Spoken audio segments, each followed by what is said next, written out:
Hello, thanks for tuning in to the Hammers and Steak podcast. I'm your host, Art.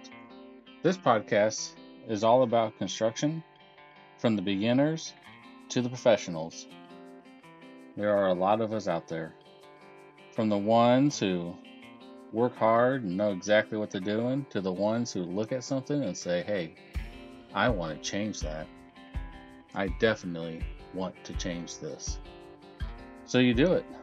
Sometimes you get in over your head, sometimes you don't, but in the end, we persevere. So, why the name Hammer and Steak? Well, I like to build, I like to eat, and my waistline proves it. Building makes you hungry. We cover all topics on this podcast, from just your footings to the insulation you put in your wall or your attic, to a header, a girder, high joist, it doesn't matter. Everything's covered. We talk about new ways of doing things, old ways of doing things, all the new technology that's out there. Let's discuss it all. And if I have a question and I find out you have the answer, I will find you. I will hunt you down. I will hunt you down, cross state lines. It doesn't matter. You can't hide.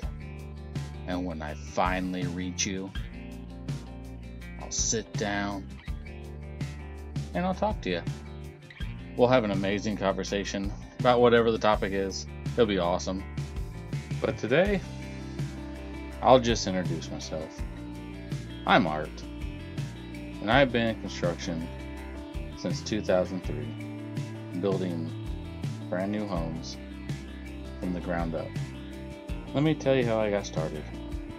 Well, it's not a beautiful story, but when I was younger, I guess 22, 21 years old, something like that, I was delivering ice cream for Schwann's in a big yellow truck. And it wasn't a hard job, but it was a long job. But, 16-hour days will start wearing down on you. And then after my son was born, I realized I'm just working my life away. And I have a son, and it's hard to get home when you're working 16-hour days. So, I don't know, it kind of built up to the point where I quit abruptly, getting tired of them saying you need to be working later and later and later. So they have to follow DOT regulations, and they wanted me to just push it to the absolute max. So no life for me, but just handing ice cream out. It wasn't very fun, Hi, honey, I'm married to you, but our marriage is over the phone. I'll see you at night. She always said, oh, all I ever see of you is the back of your shirt when you're walking out the door. Yeah, I got tired of that. So I quit, which was pretty dumb. Of course, I was still young and dumb. And because of that, I couldn't pay my bills. So I go out and try working anywhere I can get a job with no education, and end up at a place called K's Merchandise. It's like back in the day, like a fancy Kmart. So here I am, working at K's Merchandise, still can't pay the bills. And I can't pay rent. We get kicked out. We move over to my mother-in-law's house and sleep on the futon. Yeah, it was amazing. Yep. So we're sitting there. I'm just being an awesome new dad, can't get a roof over my kid's head. Yeah, it's amazing. But my wife, she's so freaking awesome. She sees the best in everyone. I'm sitting there with, just a little barely minimum wage job. One of those jobs where you have to work from lower than minimum wage and try to get commission. Yeah, we know that never works. But they make money. Anyways, she's looking at a Menards website online, points to a house, and of course it's a big 2-story house called the Barclay. She points at this house and says, "Hey, you go to school, learn how to build a house, and then build me this house." And being the idiot I am, I start laughing. Yeah. But, it's strange.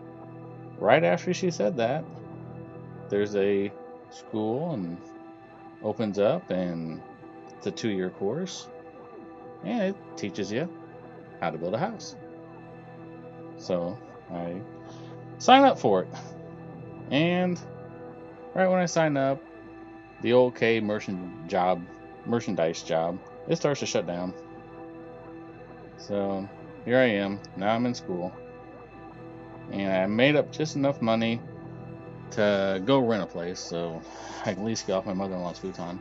And starting construction school and being desperate for a job, I start looking around. And all I can find is a job delivering pizzas at Papa John's. Yeah, when you don't have skills, you gotta take whatever there is. But it wasn't a bad job. At the time, they were offering a good, delivery pay per delivery. Plus, I was making good tips. But I needed more hours. I had to pay the bills. I had rent. So let me tell you what I did. And you may want to use this yourself if you're in this position. So I would go in at the 6 o'clock or, whatever, and then it'd be, come up to about 8 o'clock, and I'd be like the 9 o'clock guy. I'd say, hey, buddy, yeah, hey, you want to go home? Well, I can't leave until 9. No, I got you, man. I'll cover you till 9. It's good. You go home. Really? Yeah. All right. So there I am, work till 9. And maybe the next guy, 10 o'clock, or 11. I'd talk to them or go straight after the closer. Hey, buddy, want me to close the door for you? Oh, well, I didn't think about it, but I could. I might lose hours. Oh, dude, it's only a couple hours, man. I got you. Really? Yeah, I'll close for you. All right. Well, I did this for 27 days straight. I did not have one day off. And actually, it was about the 3rd week mark. They just wrote me in as a full-time closer on the schedule. Kind of made a couple other closers mad. But you know what? I had to do what I had to do. So, my first day off, I believe it was Thanksgiving. So, I worked all the way until Thanksgiving with no days off, and I went to school every single day. And it was interesting. I actually really enjoyed the school. Taught me everything. It was pretty amazing. In the school, we built 2 houses. And I mean, it wasn't like, oh, a construction team shows up and builds 2 houses. It was, you do everything. So we even poured footings and driveways and did some concrete work. We did hire some concrete out, and school didn't have all the forms for basement walls or anything, but we made tornado rooms in it. We framed it. We did everything. Even the shingles. We didn't even hire roofers. We shingled it. Fascia, soffit, gutters, didn't matter. So, yeah, it was pretty extensive school for what it was. And so I graduated finally, and it was like 05, and we went out, and I actually partnered with my brother-in-law on the first house, and we built that one. It was just a little, I think it was like 1,000, maybe 1,200 square foot, I can't remember. And I did some things that, or we did some things that were just a little harder than what we should have done. I mean, for instance, I just picked any plan that I thought looked cool, and you're ambitious, and you start out on something, and you're like, I want this house to go here, which was 30 miles away from basically civilization. So don't know why we had that idea. And also, this house has to have vaulted ceilings. So, and a turret. Yeah, one of those round, pointy, medieval turrets on the front of it. Yeah, it's definitely what we had to do. So, anyways, sitting there, I don't own any machinery. I have no lifts, no lulls, nothing like that. But yet, now we got to put trusses up on this house, and that's not easy to do. So, I have some guys from Papa John's come out and help us, and trying to lift these gigantic trusses up on this house, and you just look at a house and you think it's just not that big, but when you go lifting trusses up there, 2 guys isn't even enough. And not only that, because of the turret in front, it had a section that sticks out with rounded windows, and a turret above it, well, we had to put a beam across there, so you couldn't even lay the trusses on their side and then lift them up. So we had the hangers on the beam, and then we're pulling these trusses over, and then we had to hold the whole trusses above our heads, get them to stand straight up, and get them to slide down inside the brackets we used. Oh, that was a nightmare. Not to mention the fact that right off the bat, we couldn't find any concrete guys to do anything. We ended up paying too much for our concrete. I think it was like back in 2003 or 2005, actually, when it was. We paid $23,000 for, somewhere between 1,000 and 1,200 square foot basement. Yeah, that's a bit too much. And we knew we were in trouble when the concrete guy says, after he finishes, "Hey, why did you use me? Why did you use me at that price?" I was like, well, I guess we were stupid. And since you're the only bid we got, we had to. Thank you for admitting that you ripped us off. So when you go over on something like that, now you don't have the money to rent lulls or any type of lift. So you're trying to do everything by hand. We did it. We did everything by hand. Just like school. Frame it and roof it and electrical and the plumbing and everything. So it was something else, but it was also a learning experience. Like, hey, if I'm going to do this house again, I'm going to build it with rafters. I'm not using those large, heavy trusses. That sucked. But at the end of the story, we got it built and we got it sold. After that, my wife and I, we moved back in town and rented a place. And it was interesting. It was a place owned by a local builder. So we get the idea, or at least I did, hey, my wife likes that one house, and I can build now. Can I build it? Well, Bob, yes, we can. So, financing was the hardest thing at that time, but we worked at it and got it. Had to sell I just got a brand new Escape hybrid. I mean, this is like right when the hybrids come out, and I just thought that thing was so cool. And right when I got it, I waited, I don't remember how long. I waited months on it because I ordered it from the factory. Brand new car coming out from the factory. Had to have it. Hybrids are awesome, and this was an SUV. I could do so much with it. So I get it. Yeah, right when I get it, there's an ultimatum. Bank says, hey, you want this house? You're gonna have to sell the car. Oh man, it was pretty blue. It had chrome across the grill. I don't want to sell that car. I don't even have 2,000 miles on it. Well, I sold the car. Didn't do that bad though. I mean, I got a little over what I paid for it actually. They're a little rare, and it wasn't like it is, last year, 2022 and 21, where, you know, you get 10,000 more than what you paid for your car, but still, I came a little ahead on it. And pow, we built the house, the Barclay, the one when we were laying on the futon, and I was just no skills, couldn't even get a roof over my son's head. My wife says, build this. Go to school and build this. So I did. And I never stopped after that.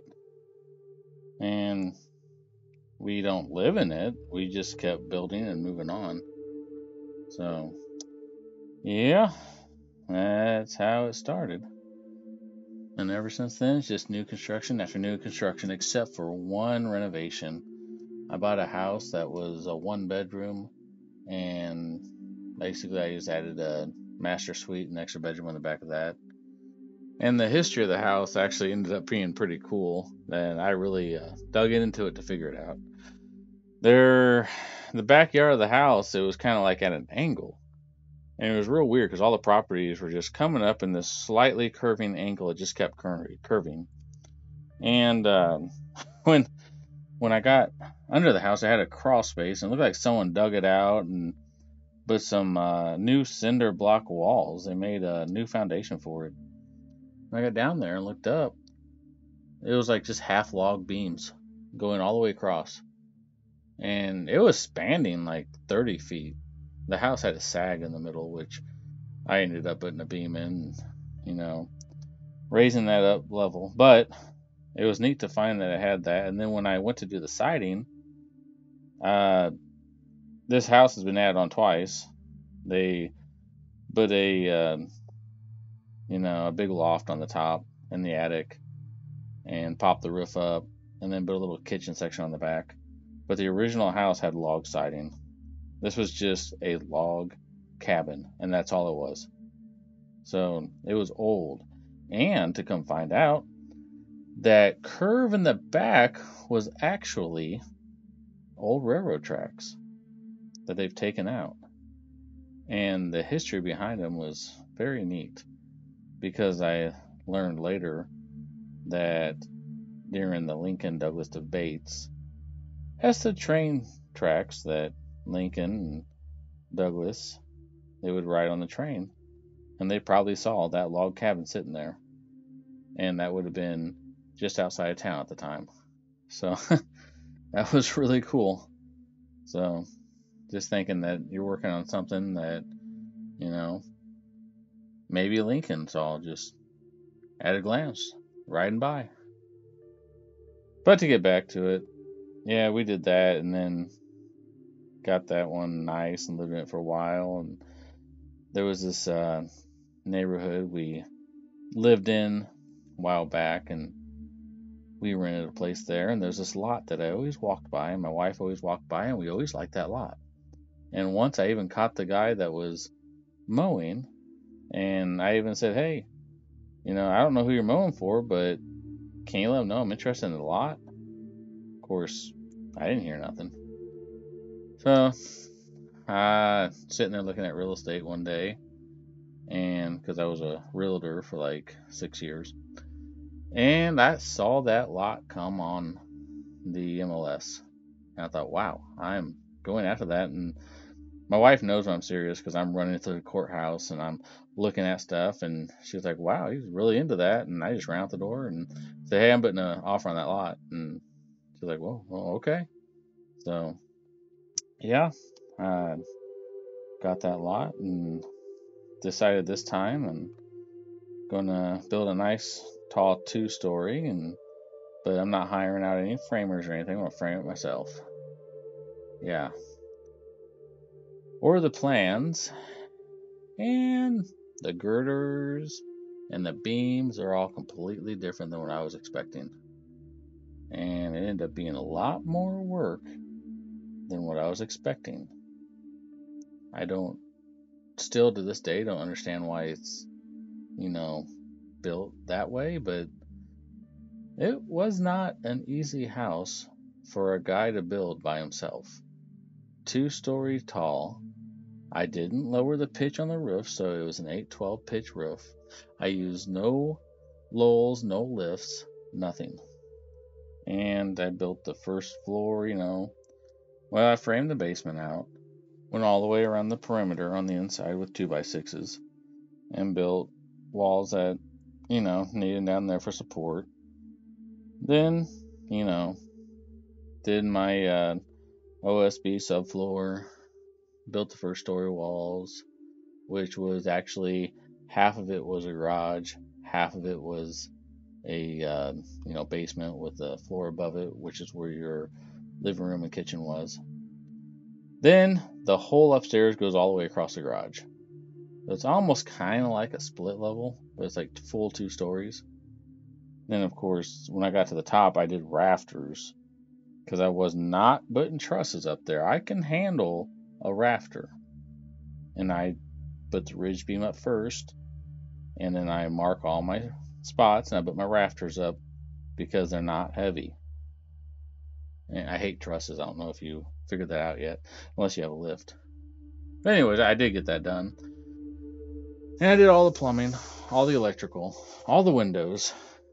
But the worst thing about it that I did, and I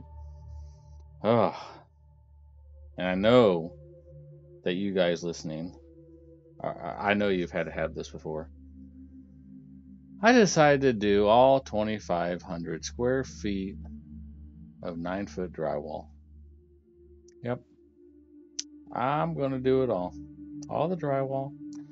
I'm just going to do the bucket and trowel, and that's it, Well, obviously the tape on the seams, but nope, no special tools. Oh, I'm going to hand sand it all too. Yeah, I'm rambunctious. That drywall and sanding will make you depressed.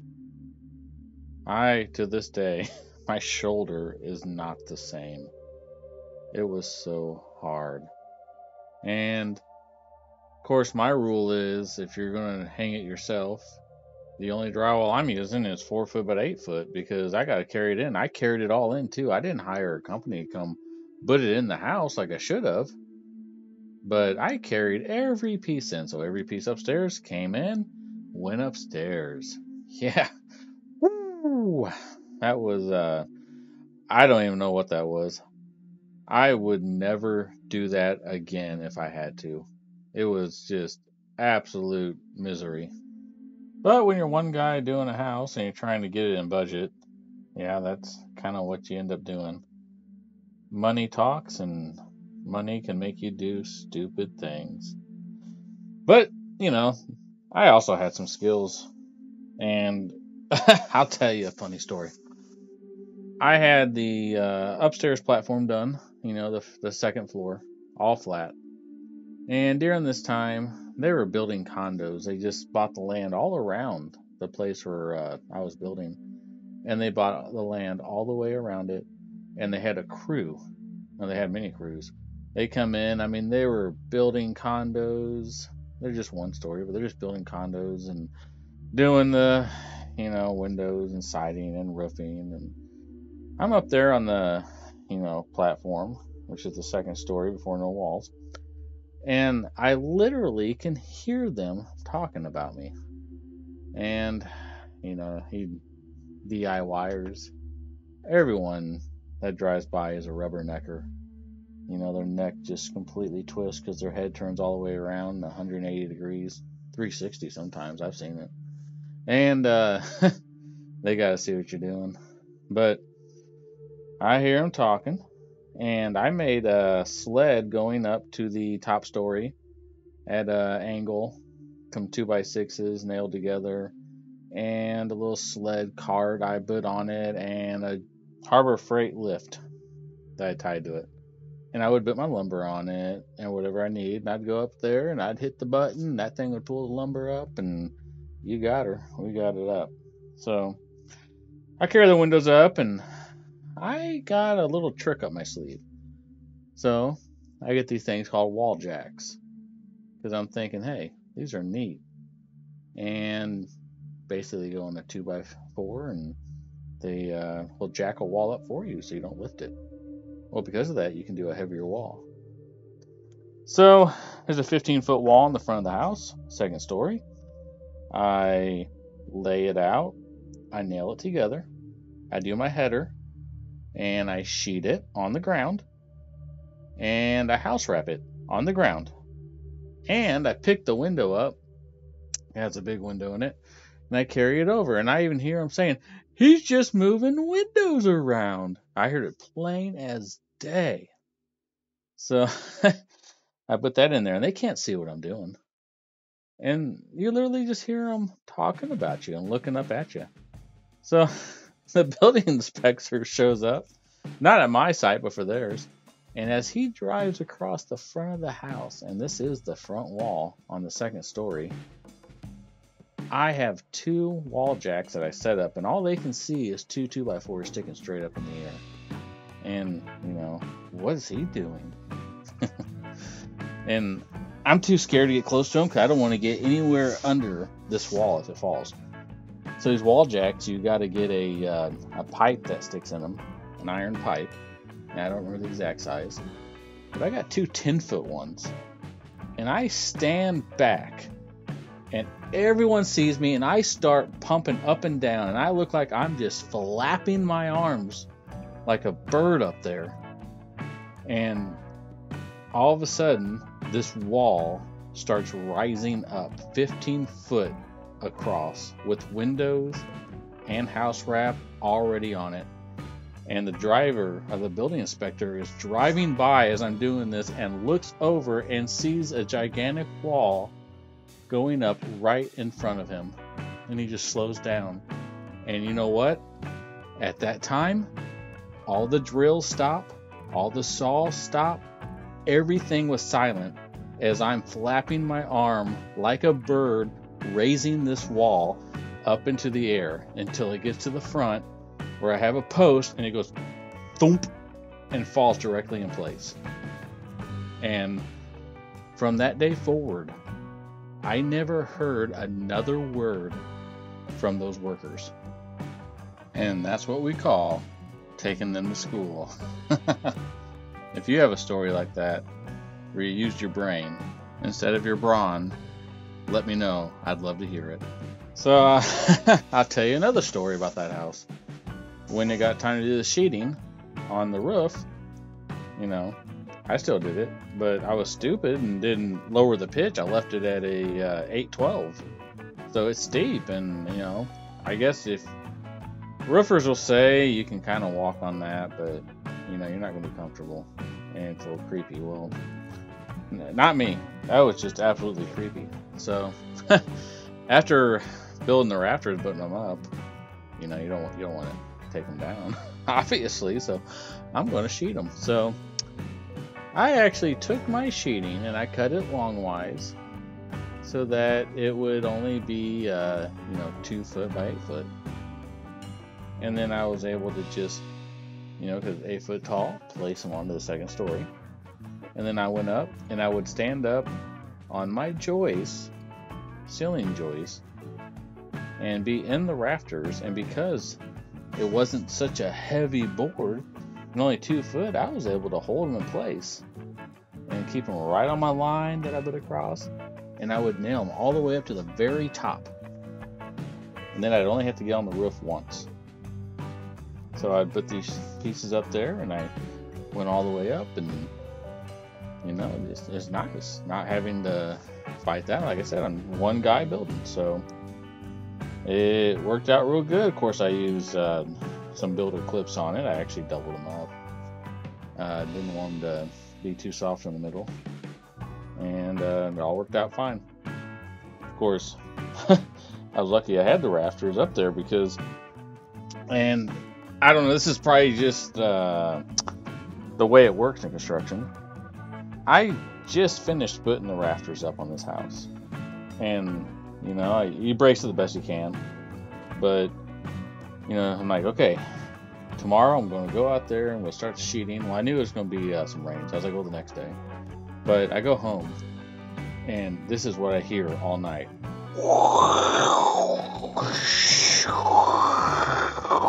And I mean, we were having 40-mile-an-hour winds, gusts blowing super hard. And I'm like, oh great, I just stuck all the rafters on the roof today. And we're getting the windiest day of the year. It's just all night. Just so this is how worried I was. I mean, I did everything you're supposed to do, but your mind will just mess with you. When you do a project and there's something that could possibly mess that project up and you can't get back to that project, your mind just basically says a bomb blew it up. So everything is going to go wrong. So I wake up the next day, first light, and I remember it. It was creepy because I left, and actually I think it was weird. The clouds had like an orange color to them with dark clouds rolling across it. I mean, it looked like Halloween. And I was so worried about it, I left before I even had a cup of coffee. Yeah, we're talking serious. So I drove over there, and I looked up, and I looked higher, come around the corner, bam! They're all sitting there perfect. Yes! Oh, I'm so relieved. Sit back in my seat, turn the heated seat on, and I drive home. I get a cup of coffee and just, sigh of relief. Oh my goodness, that was nerve-wracking all night. And I didn't do much that day. I remember it was kind of rainy and stuff. And that's one of those days where you're just happy it's a rain day, but I could have gone without the wind. Well, let me tell you, another crazy thing I just kind of remembered, and it doesn't really have much to do with building, but it was funny. When I was up there and I had my 8-foot wide sheets that were 2 foot tall, I'm sitting there putting them on, and one of the big builders drives by, and he slows down, starts looking, because right above me there's 2 geese, and they're flying directly at me. I'm standing on the joist, and the rafters are coming up, and they're about a little higher than my waist. And I'm trying to put this board up, and these 2 geese are just mad as heck that I'm standing there. And they just come right at me. Just squawk, squawk, honk, honk, honk. They were right there, and I'm sitting there with a level in my hand and an air nailer. And I'm like trying to defend myself from these geese who are just completely going to attack me somehow. And that builder, he yelled out the window, "Hey, Art, how you about got attacked by geese?" Oh, that was something else. But yeah, that was interesting. So finally they flew away. But I tell you what, those geese can get very aggressive. So, but I've never had them get aggressive just because I was up on a roof. I mean, I knew as I built there, I would see them go on the other condos' roofs and sit there and just honk at everything. They're mean. But I didn't know I had to go to war with them. But luckily, no geese were harmed in the construction of that house. I got her done. Well, let me tell you a not so funny story, I guess. I built this house in about, I was still in the middle of building, I guess. It was about 3 months after. I mean, I was on the inside, so, and I think it took me 7 months to finally finish the house. But the condos that were going around me, well, when I do my foundation, I always go out to a spot, usually the curb or something like that, and I'll mark it. And I'll take a laser level, and I will show them how high I want that foundation if I'm not doing it myself. So I did that. And, you can, if your foundation's 2 feet or 3 feet and you put some dirt, you'd be surprised how fast you lose that 2 or 3 feet. It's gone. So I always raise it up nice and high. And I always thought I did a good job on this one. I calculated the height of the house by the slope of the driveway. So I remember looking up exactly what a perfect driveway, everyone says a perfect driveway is this slope. So I calculated that and then had them do the top of the foundation off that, and that thing came out perfect. It was sweet. I mean, I had a basketball hoop out there, and it was nice. But they came next door after I'm inside, and I see them setting forms up to put these condos in. They're slabs. And I'm like, dang, that looks low. So I'm like, okay, well, that's low. Of course, I don't know. I mean, it's not my project. So the building inspector comes out and looks at mine, and it was the final inspection, which was wonderful. And I told him, I said, hey, buddy, look over here. And it was raining. It was raining hard that day. And it just kind of rained hard, then stopped, and we had a whole bunch more rain coming. And that water, and they had part of it framed up on that condo. And that water, I mean, I'm not kidding you. We're talking a 1/4 inch from the top of the slab. And I'm just like, hey, buddy, look out here and look at that. And he comes and he looks over at that. And he's like, wow, they're going to have some issues.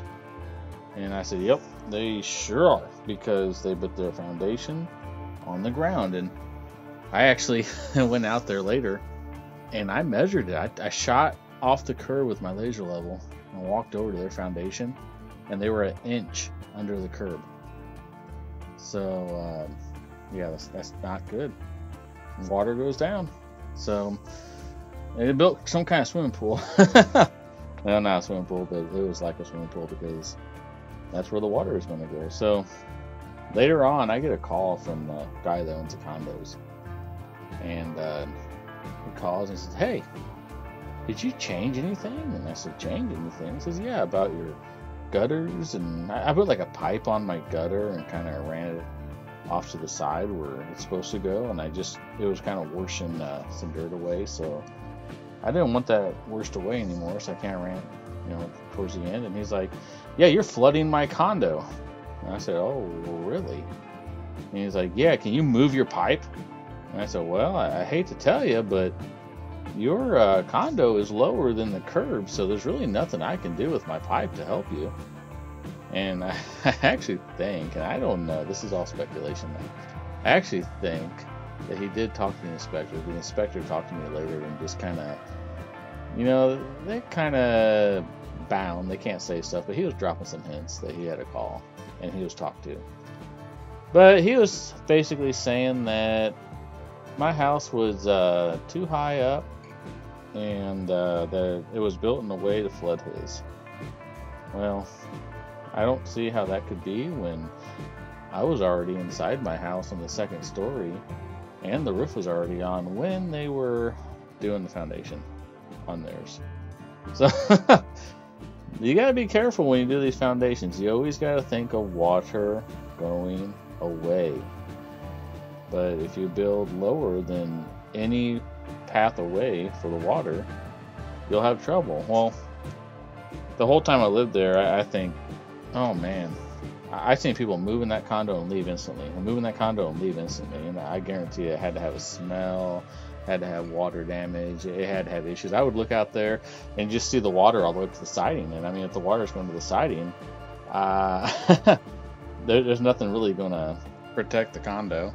I actually rented a condo from them when they first started building these. That's how I found that lot, like I said.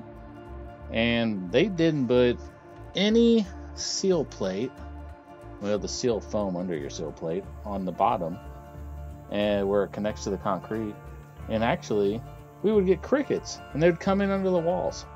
So if you're getting crickets crawling in under the wall and you have water up past the bottom of the siding and you have no seal foam, which is still not a guarantee of moisture protection, but it's just going to go in the condo, and that's just the end of the story. So, and they would rent that thing to people with dogs, and I mean, it was just like the other ones are all picky about who they rent it to, and that one, it was just like, oh, you got 3? Yeah, sure. And you see them go in there, man. I see them come out of town. They'd have plates from out of town, and man, they'd be gone. No one stayed there. Even the dogs would run. I saw dogs packing suitcases and leaving. It was, you don't want to be in that one. So be careful when you're setting your foundation, because if it's too low, you will have water problems. And it happens a lot. You see some of these older houses where all the water washes right into it. And also a new construction, especially if you're doing the basement, they're going to cut that out wider than your basement wall, and that's going to settle. And if you don't get your dirt on there and get that packed in and get that flowing away, you're going to have issues. And once you get that water getting down there and settling in there, that's where you start getting that hydraulic pressure, and it'll start cracking your foundation. So, and it can all be fixed, but you just got to know what you're doing. Well, all right. I guess it's time to wrap this up. That's all the time I have. So if you're still listening to this, I appreciate it. And next time we'll talk about some footings and maybe some of the other houses I built. So maybe I'll let you know about the ground screws I built a house on that actually ended up passing USDA. So that's a whole new type of footing that I guess would be considered pier and beam, but no concrete, and that was pretty neat. But until then, thank you for listening, and we'll catch you next time on the Hammers and Steak podcast. This is Art, signing out.